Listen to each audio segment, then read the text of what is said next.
Now to breaking news out of South Monterey County. Forward progress has been stopped on a structure fire off Highway 101 on Holone Road near King City. CAL FIRE BEU tells us it's an abandoned building, so no injuries have been reported. The fire was stopped at about a quarter of an acre.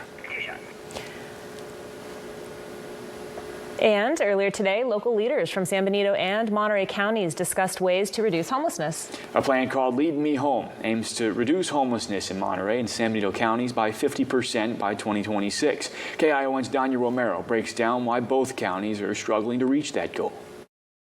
Local leaders say with so many hurdles, ending homelessness feels like an ambitious goal. They say the number of unhoused people is higher than expected and different solutions need to be made. Change at the local level. That was the topic of discussion at the Steinbeck Center Thursday morning when discussing ways to reduce homelessness on the Central Coast. This work is not easy. It takes a lot of courage, a lot of leadership, and it's not going to be solved overnight. Dozens gathered to discuss the Lead Me Home plan, a 5-year goal to reduce homelessness by 50% by 2026. However, as San Benito County Supervisor Colin Kosmicki says, it has not been a linear process. It may seem sometimes we take some steps back, but we can see in this room here today that we have a group of people who are ready to take on the challenge. According to last year's point-in-time count, 2,436 people experienced homelessness, which is a 19% increase from 2022, according to the County of Monterey. We saw the numbers go down, and then all of a sudden the numbers go up. So that's like a gut punch to all of these fine people.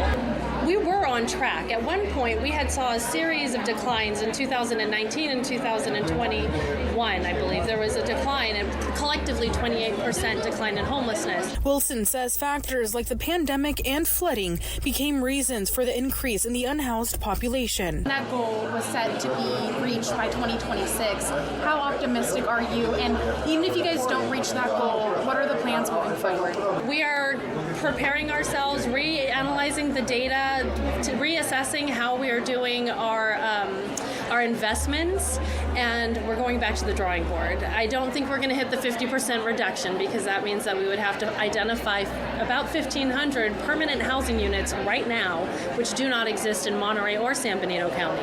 Wilson says it's important to hold gatherings like this one to bring people fighting for the same goal together. So we have to continue to inspire hope and inspire action. I asked Roxanne Wilson what the number one hurdle is when housing people. She says it's the lack of affordable housing and substance abuse, which she says is more common in those who have experienced homelessness for several years. Reporting in Salinas, Danya Romero, KION News, Channel 46.